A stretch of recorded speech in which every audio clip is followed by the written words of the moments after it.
May 8, 1945, Victory in Europe Day. Across America, church bells rang and crowds filled the streets. In prisoner of war camps from California to New Jersey, German soldiers prepared for repatriation to their defeated homeland. But in a small facility outside Fort Kingsbury, Massachusetts, something unprecedented was happening. When American commanders announced to a group of German women prisoners that they were free to return home, many of them did the unthinkable. They begged to stay. These weren't ordinary prisoners. They were members of the German Women's Auxiliary Corps, captured during the final months of the war in Europe. Young women who had served the Reich in various capacities, now facing a choice that would define the rest of their lives. What could possibly make someone choose to remain in enemy captivity rather than return to freedom in their own country? The story begins 6 months earlier, in November 1944, when the first group of German women prisoners arrived at the makeshift facility near Fort Kingsbury. Unlike the sprawling male POW camps scattered across the country, this smaller compound housed fewer than 60 women, ranging in age from 18 to 34. They had been captured in Belgium and northern France as German forces retreated, serving as radio operators, medical aides, and administrative staff for the Wehrmacht. Captain Eleanor Hayes, one of the few female officers assigned to oversee the facility, vividly recalled her first encounter with the prisoners. The transport trucks arrived on a gray, overcast morning, tires crunching over the gravel yard. The women stepped down in silence, their movements precise, their faces masks of controlled defiance and uncertainty. They wore the worn remnants of their gray auxiliary uniforms, some still displaying faded insignia that only months earlier had been symbols of pride. Among them was Elizabeth Kruger, a 22-year-old former communications specialist from Cologne. She had joined the Women's Auxiliary Corps in 1943, believing she was defending her country's borders. Now she stood in the damp Massachusetts air, clutching a small cloth-bound notebook, her personal diary that contained the only surviving fragments of her former life. The first weeks were tense. The German women kept to themselves, speaking in hushed tones during mealtimes and following camp routines with mechanical precision. They ate in silence, their backs straight, their expressions carefully neutral. Captain Hayes noticed how they maintained military bearing even in captivity, standing straighter and saluting more crisply than some of her own American recruits. But as autumn turned to winter, subtle changes began to ripple through the camp. It started with small gestures. Private Samuel Turner, a 19-year-old farm boy from Nebraska, noticed that one of the German women, a slight brunette named Clara Hoffman, was struggling with a persistent cough that worsened with the cold. One evening, without asking permission, he brought her an extra blanket and a cup of steaming herbal tea made from ingredients his grandmother used back home. Clara looked at him with surprise, her brown eyes reflecting a mixture of confusion and disbelief. She had been taught to expect cruelty from American soldiers, not kindness. Yet here was this young man, no older than her brother, offering simple care without demand. She accepted the tea with a quiet "Danke," and for the first time since her capture, her rigid posture softened slightly. Word of these small kindnesses spread quickly. Sergeant Daniel Wong, a guard whose parents had immigrated from China, understood what it meant to be treated as an outsider. He began teaching basic English phrases to any prisoner who showed curiosity, using hand gestures, chalkboard drawings, and the occasional shared joke to bridge the gap. Elizabeth was among the first to take interest. She had studied English briefly in school and discovered she had a natural ear for languages. But more than that, she began to see in the Americans' faces something that contradicted everything she had been taught. Not hatred, but curiosity. Not cruelty, but moments of unexpected humanity. As December approached, Captain Hayes wrestled with how to handle Christmas. She knew the German women were likely homesick and burdened by uncertainty about the war's outcome. Eventually, she decided to allow them to organize a modest holiday evening, making decorations from spare fabric, paper, and twine. What happened next surprised everyone. Elizabeth approached Captain Hayes hesitantly one afternoon, speaking in careful, accented English. "Captain, may we sing German Christmas songs?" But also, she paused, searching for the right words. "We try to learn American songs." That Christmas Eve, in the camp's main hall, 58 German women stood before their American captors and sang. They began with O Tannenbaum, their harmony soft and precise, echoing through the cold wooden barracks. Then, tentatively, they began Silent Night in English. Their pronunciation was imperfect, their accents heavy, but their intention was unmistakable. Private Turner later wrote to his parents, "Ma, I never thought I'd say this, but hearing those German girls sing tonight, I forgot for a moment that we were enemies. They looked so young, made me think of Margaret and her friends back home in Lincoln. The evening marked a turning point. Conversations between guards and prisoners became more frequent, halting but sincere. The German women began volunteering for additional work duties, not out of obligation, but seemingly from genuine desire to contribute. They helped in the kitchens, repaired uniforms, and those with medical training assisted the camp nurse. Elizabeth found herself becoming an unofficial translator and mediator, her English improving rapidly as she bridged gaps between the two groups. She discovered that many American soldiers were just as homesick as the German prisoners, just as uncertain about what the future held. By February 1945, the atmosphere inside the camp had changed dramatically.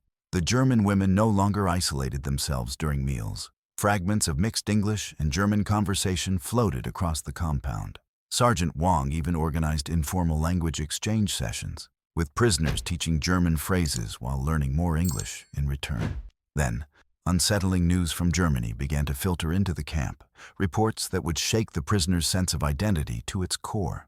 The unsettling news began as fragments, shortwave radio bulletins, articles in American newspapers pinned to the camp's bulletin board, occasional whispers among the guards. As Allied forces advanced deeper into German territory, reports surfaced describing the liberation of concentration camps. The details were grim: skeletal survivors, mass graves, places whose names were unfamiliar to the German women, but which belonged to their own homeland. Elizabeth Kruger found herself drawn repeatedly to the camp library, where old newspapers were stacked in neat piles. She read slowly, sounding out the unfamiliar English words. Grainy, black-and-white photographs showed scenes she struggled to comprehend. The names leapt off the page: Buchenwald, Dachau, Bergen-Belsen, places she had never visited, but which lay within the borders of the country she had served. Her hands trembled as she traced the outlines of the images, her mind refusing to accept what her eyes were seeing. It was there that Clara Hoffman found her one bleak February afternoon, seated at a wooden table beneath a dim lamp. Elizabeth's face was pale, her diary open but unwritten upon. Clara slid silently into the chair opposite her, following Elizabeth's gaze to the newspaper. For a long time, neither woman spoke. Finally, in a hoarse whisper, Clara asked in German, "Ist das wahr? Is this real?" Elizabeth swallowed hard. I don't know. I didn't know about any of this. We were told." Her voice broke off. She stared again at the photographs, as though sheer will could alter their reality. One by one, other women gathered around the table. Marta Fiedler, a former nurse from Dresden; Greta Albrecht, once a typist at an army headquarters in Lille; Anneliese Baumann, barely 19 years old, and still clutching letters from her fiancé at the front. Their faces reflected the same disorientation. These revelations did not match the Germany they believed they were serving. These were not hardened party loyalists. They were young women who had joined the auxiliary services, believing they were supporting their fathers, brothers, and neighbors. Now, confronted with undeniable evidence of systematic atrocities, they felt the ground of their identity crack beneath them. Captain Eleanor Hayes, observing from a distance, saw something she had never witnessed in any POW camp before: genuine anguish, not at defeat, but at betrayal by their own country. Later, she would write in her report, "It is one thing to conquer an enemy. It is another to watch that enemy discover that their cause was built on lies." That night, Elizabeth made a diary entry that would mark the beginning of her transformation. What kind of Germany will we return to? What kind of Germany did we serve? I believed I understood who I was. Now, I understand nothing. In March, winter began to loosen its grip, and with it, the rigid walls between captors and captives softened further. Conversations between the German women and American staff deepened. What had started as hesitant exchanges of phrases became honest discussions about war, home, and morality. Private Turner told Elizabeth about the Nebraska plains, about corn harvests and family picnics by the river. Sergeant Wong explained what it meant to grow up Chinese in America, how he had enlisted partly to prove his belonging to a country that sometimes doubted it. These stories fascinated Elizabeth. They were ordinary, human, filled with contradictions and struggles. In turn, she spoke haltingly about her life in Cologne, the narrow streets, the cathedral bells, the night her family's house was destroyed in an air raid. When she mentioned her younger brother Johann, missing since the Ardennes offensive, Turner fell silent. War had taken brothers from both sides. For the first time, Elizabeth began to see the Americans not as conquerors, but as individuals, people with their own losses, doubts, and hopes. By early April 1945, news of Germany's impending collapse became impossible to ignore. Rumors spread like wildfire. Hitler dead, Berlin encircled, surrender imminent. The German women received official notice that repatriation procedures were being planned, though no specific dates were given. But the Germany they imagined returning to was not the one they had left. Letters from home, when they arrived at all, spoke of ruins. Cologne had been bombed into rubble. Dresden was still burning from the February firestorm. Many women had not heard from their families for months, even years. The uncertainty gnawed at them more than the barbed wire ever had. In this atmosphere of limbo, the camp's daily life took on a surreal rhythm. Work details were organized less like forced labor and more like communal activity. Clara assisted in the infirmary, her natural empathy making her indispensable to Lieutenant Dr. Charles Emerson, the camp physician. Marta and Greta volunteered in the kitchens. Annalisa began mending uniforms and learned to operate a sewing machine with remarkable skill. Elizabeth's role as translator expanded dramatically. She mediated conversations between the American officers and the German women, translated letters, and even began helping Captain Hayes draft reports on camp morale. Her English improved rapidly, but more importantly, she found herself becoming a bridge, not just linguistically, but culturally. One chilly April evening, Captain Hayes invited Elizabeth to her office for tea, a gesture that would have been unthinkable only months earlier. The captain regarded her carefully over the rim of her cup. "Elizabeth," she began, "I've watched you since you arrived. You've changed." Elizabeth stared at the steam rising between them. "I've learned many things I didn't expect to learn here," she replied softly. Hayes nodded.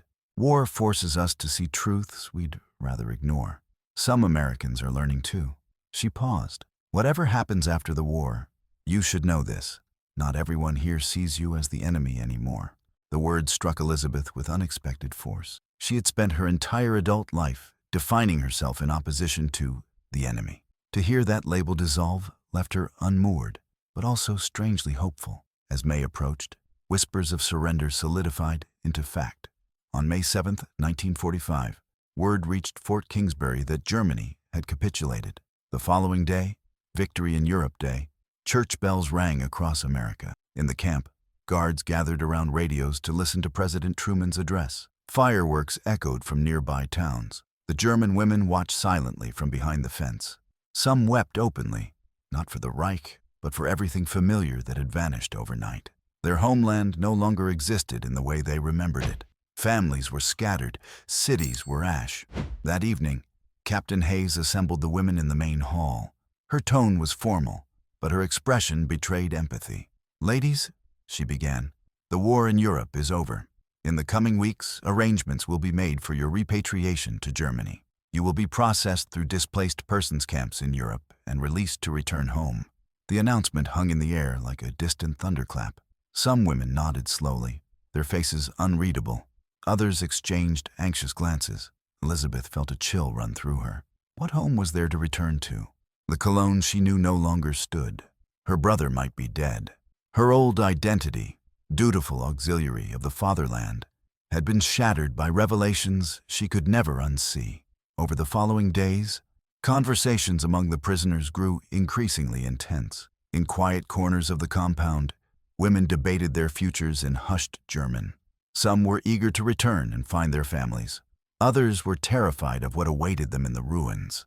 And a few, Elizabeth among them, began to contemplate a radical thought. What if they did not return at all? May 8, 1945, Victory in Europe Day. The bells had barely stopped ringing when an extraordinary scene began to unfold inside the walls of the Fort Kingsbury compound. While camps across the United States erupted in celebrations and preparations for prisoner transport, a small group of German women requested a private audience with the American officers. What they intended to say had no precedent. Captain Eleanor Hayes entered the administration building's briefing room that afternoon to find Elizabeth Kruger, Clara Hoffman, Marta Fiedler, and several others standing at attention. The women wore their now faded auxiliary uniforms, mended and neatly pressed, their posture as disciplined as on the day they arrived 6 months earlier. Elizabeth, now fluent enough to speak without an interpreter, stepped forward. Her hands did not tremble. "Captain Hayes," she began in English, "we know the war is over. We know you will send us home. But for some of us," she paused, searching for the right words, "there is nothing left to go back to." The room fell silent. Sergeant Daniel Wong, standing at the rear, exchanged a glance with Private Turner. Captain Hayes leaned forward slowly, hands folded on the table. "What exactly are you asking, Miss Kruger?" Elizabeth took a breath. "We want to stay in America." The officers were stunned. Never before in Massachusetts, perhaps not anywhere in the country, had German prisoners, especially women, openly asked to remain in the United States. Standard procedure was clear. All German prisoners were to be repatriated once hostilities ceased. Major Harold Whitman, the commanding officer of the camp, arrived shortly thereafter to hear the women's plea firsthand. A pragmatic man in his 40s, he had spent the war organizing prisoner logistics rather than fighting overseas. He listened without interrupting as Elizabeth explained their reasons. "Our cities are in ruins," she said. "Some of us have no families left. Others cannot return to a country that has become something unrecognizable. Here, we have found work, we have learned your language, and we have seen a different way of life. We do not ask for freedom immediately. We only ask to stay and work, to build something new." Whitman tapped his pen thoughtfully against the table. "You understand," he said slowly, "that your request has no legal basis. You are prisoners of war. The Geneva Convention requires your repatriation." "Yes," Elizabeth replied. "But we are not asking as soldiers now.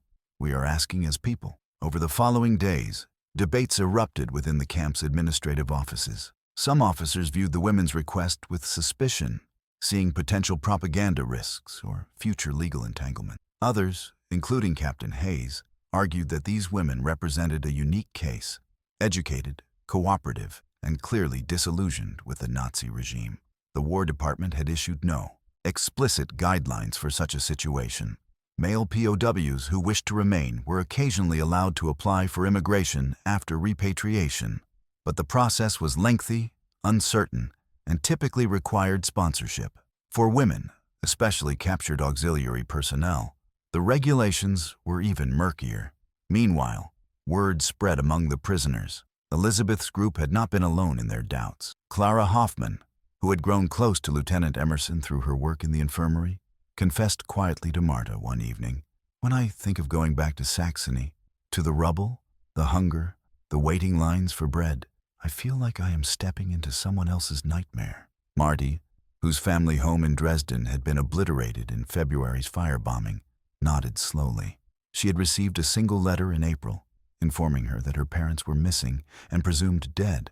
"If we go back," she whispered, "we are strangers in a graveyard." Captain Hayes faced a dilemma she had never anticipated. She admired the women's courage, but understood the bureaucratic weight pressing down upon them. She requested permission to send a formal inquiry to the War Department in Washington, outlining the situation and asking for guidance. The request was approved, but replies in those days were slow. While awaiting an answer, she decided to test the sincerity of the women's intentions. She assigned Elizabeth and several others to assist with expanded work programs, repairing uniforms for shipment overseas, helping with English literacy classes for new American recruits, and performing administrative tasks under direct supervision. Far from treating these tasks as burdens, the women excelled. Their discipline and eagerness to contribute impressed even skeptical officers. Elizabeth translated technical manuals with meticulous accuracy. Clara's efficiency in the infirmary helped reduce cases of seasonal illness. Marta began repairing not just clothing, but also typewriter ribbons and office equipment. Their integration into camp operations deepened daily. Private Turner wrote home in late May, "These German girls are not what we were told to expect. Some of them work harder than our own recruits. If it were up to me, I'd keep a few of them right here. They'd run the whole camp better than half the brass." By June 1945, a reply arrived from Washington. The War Department's decision was cautious, but not entirely dismissive. It stated that, in exceptional cases, prisoners might be allowed to defer repatriation temporarily for specific labor or administrative reasons, but they could not be granted permanent residence without going through the standard immigration process after being returned to Europe. Captain Hayes summoned Elizabeth and the others to deliver the news. "It isn't a yes," she said plainly, "but it isn't a no either.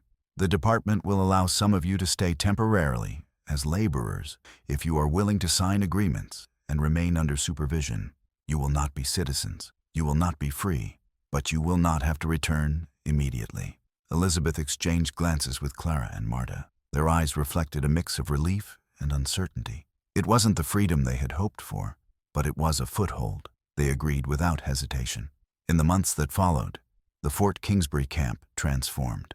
While most prisoners prepared for transport back to Germany, a select group of 17 women, including Elizabeth, Clara, and Marta, signed temporary labor agreements. They assisted with administrative transitions, language training, and logistical tasks as the camp's operations shifted from wartime to peacetime footing. The decision was not without controversy. A few guards grumbled that enemy girls were being given special treatment. Some townspeople in nearby communities expressed unease, yet others, particularly those who had worked alongside the women, supported the arrangement. Local newspapers carried brief, cautious articles describing the decision as a practical measure to aid in post-war operations. Inside the camp, life settled into a strange limbo. The war was over. Repatriation ships left the East Coast in steady waves. But for Elizabeth and the others, their journey was not yet decided. They existed in the thin space between past and future, between a country they no longer recognized and one that was not yet theirs. One evening in late June, as the sun set behind the pine trees surrounding the compound, Elizabeth stood by the fence with Clara. Beyond lay the distant hum of a country at peace. Clara whispered, "Do you think we will ever belong here?" Elizabeth's eyes followed the fading light. "I don't know," she said quietly, "but I know we can't go back." The summer of 1945 faded into autumn, and with it, the rhythm of the Fort Kingsbury camp changed completely. The once crowded barracks now stood half empty. Trains came and went regularly, transporting hundreds of German prisoners to ports along the East Coast for repatriation. Songs and shouts echoed less frequently across the yard. Where once thousands of miles had separated captor and captive, now it was time that divided those who left from those who stayed. For Elizabeth Kruger, Clara Hoffman, and Marta Fiedler, the temporary labor agreements allowed them to remain behind, even as their fellow prisoners departed. They continued their assigned work, but their lives became increasingly intertwined with the American military personnel around them. Elizabeth assisted Captain Hayes in drafting reports for the War Department, transcribing radio communications, and translating German technical manuals. Clara worked in the infirmary almost as a full-time nurse, gaining the trust of both soldiers and local civilians who occasionally visited the camp for treatment. Marta oversaw sewing, repairs, and logistics with quiet, methodical skill. As the weeks turned into months, the women's presence ceased to feel temporary. Their English improved to near fluency. They learned American idioms, celebrated Thanksgiving for the first time, and listened to swing music played on the camp's radios. Sergeant Wong taught Elizabeth to play simple jazz chords on a battered piano in the mess hall. Private Turner introduced Clara to the taste of corn on the cob roasted over an open fire. Small, ordinary experiences became the fabric of their new existence, yet the uncertainty of their legal status hovered constantly. They were neither free civilians nor ordinary prisoners, caught in a legal and emotional limbo. The War Department's temporary authorization was due to expire in mid-1946, at which point all remaining POWs were expected to be repatriated. The women knew their window of opportunity was closing. In the spring of 1946, Captain Hayes called Elizabeth into her office. By then, Elizabeth no longer needed a translator. She sat opposite Hayes, no longer as a prisoner awaiting orders, but as a young woman confronting a decision that would determine the rest of her life. "Elizabeth," Hayes began gently, Your temporary status is coming to an end. You have three choices. First, you can return to Germany with the others. Second, you can remain under U.S. custody as long as authorized, though the War Department won't extend that indefinitely. Or third, you can pursue civilian immigration, but that requires sponsorship and paperwork, and it won't be easy. Elizabeth listened carefully. She had known this conversation would come, but hearing it aloud made it real. "And if I return to Germany?" she asked. Hayes sighed. "You'd likely be processed through a displaced persons camp. Cologne is still in ruins. Conditions are harsh. Rebuilding will take years." Silence filled the room. Elizabeth thought of Cologne's cathedral rising defiantly amid rubble, of the letters from home that never came. She thought of the evenings by the camp fence, of conversations that stretched into the night. Most of all, she thought of who she had become in the past 18 months. A woman who no longer fit neatly into the Germany of her past. "I want to stay," she said finally. "I want to build a new life here." Hayes studied her, then nodded slowly. "Then we'll find a way." The immigration process was labyrinthine, slow, and full of uncertainty. With Captain Hayes' assistance and the support of several officers who had grown to respect her, Elizabeth applied for sponsorship under special post-war immigration provisions. Clara and Marta followed similar paths. The War Department, facing massive logistical challenges across Europe, quietly allowed a small number of German women in similar circumstances to transition from POW status to civilian residency, though these cases were rare and scrutinized closely. For Elizabeth, the transition meant leaving the camp for the first time as a civilian. In late 1946, she was placed with a sponsoring family in Boston, where she worked as a translator for a shipping company handling transatlantic correspondence. Her language skills, once merely functional, became her livelihood. She lived in a small attic room overlooking the Charles River, walking to work each morning through the bustling streets of a city still draped in victory banners, but already looking toward a new future. Clara secured work as a nurse's aide in a Massachusetts hospital, where her compassion and skill earned her quiet admiration from patients and staff alike. Marta, ever practical, found employment with a textile company in Worcester, repairing machines and gradually rising to a supervisory role. All three women remained close, bound by the singular experience of having chosen to stay in the land that had once been their enemy. Years passed. The scars of war faded, but never disappeared. Germany rebuilt. Cities rose from rubble. The world moved on. But for Elizabeth, the decisive moment had been that day in May 1945 when she stood before Captain Hayes and asked to remain. That choice defined everything that followed. In 1950, Elizabeth was granted permanent residency. In 1955, she became a naturalized American citizen. She married an engineer she met through her work, an American veteran who had served in Europe. And together, they raised 2 children in a modest home outside Boston. She continued to work in translation and eventually became involved in cultural exchange programs, helping German immigrants adjust to life in the United States. Clara never married, but devoted her life to nursing, eventually becoming head nurse at a local clinic. Marta opened a small tailoring business and employed several other immigrants, both German and non-German, helping them establish stable lives. The 3 women gathered every year on May 8th, not to celebrate victory or defeat, but to remember the day their lives had pivoted.